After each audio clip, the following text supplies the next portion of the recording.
Juvenile offenders who committed violent felonies under age 16 are watched over at the Brookwood Secure Center in Claverack, just one of the jobs that the State Office of Children and Family Services performs, along with handling child abuse complaints, adoption, and foster care help. But as we found 2 years ago, the employees who do that work racked up $12 million in overtime, paid for by taxpayers. Numbers back then that Commissioner Gladys Carrion found unacceptable. No, I find them staggering. I mean, I think it's staggering, and I certainly don't want to be the agency that has such a high rate of overtime. At the time, Carrion said her hands were tied because employees with the most seniority get first dibs on overtime, and because shifts at the round-the-clock secure facilities or with the child abuse hotline are so essential, they have to be covered. But 2 years later, how's the agency doing now?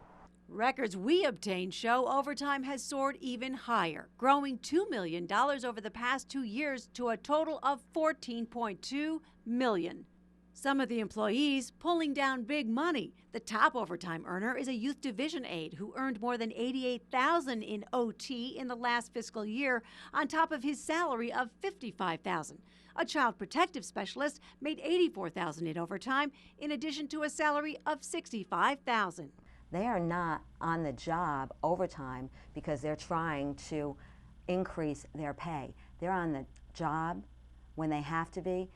Susan Kent, president of the Public Employees Federation, says her members who work at OCFS are faced with such a staffing shortage they have to cover the shifts on overtime.